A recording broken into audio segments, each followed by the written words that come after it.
When it comes to military missions, a lot of focus is on the man or woman who is deployed. But there are a lot of military spouses with great missions of their own. Eyewitness News reporter Luke Simons introduces us to one military city resident expanding her mission not just here in San Antonio, but for the entire state of Texas. It took me a while to figure She's a mother of 5, a military spouse, a vice president in the San Antonio Chamber of Commerce, and yet, in true Army wife fashion, I've said yes, and I'm just jumping on board.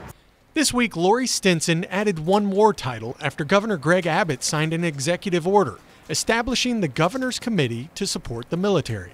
I am super excited, very humbled, very honored to be included, and really I think the governor taking a step forward and creating this committee is really giving an awareness to the value of the missions here in San Antonio, throughout Texas, but then also the value of the community that supports them.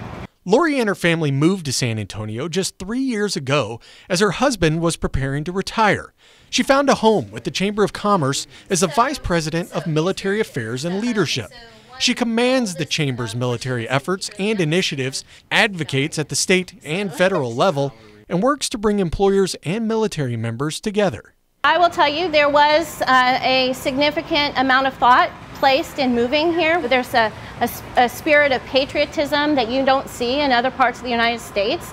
San Antonio is a unique place to live for many different reasons, the Riverwalk being just one of them. But the fact that it's Military City is something that Lori has learned a lot about, not just working for the Chamber of Commerce, but also as a military spouse. Growing up, I never knew anyone in the military. I met my husband our final quarter at school. I just took on the challenge and the adventure. And as a military spouse that moved from place to place, Lori understands the importance of finding her own passion as well. If you look at my resume, it looks like Swiss cheese. So, I'm kind of all over the place. Your family members serve similar to the military service members serving. And so I think I would credit all of my success to a family who supported that, a family who would allow me to vent and complain and whine, right? And with wine sometimes. And now, not only is Lori helping in San Antonio, but she's also helping throughout the entire state as her mission continues to grow. In Military City, USA, Luke Simons, KINS 5 Eyewitness News.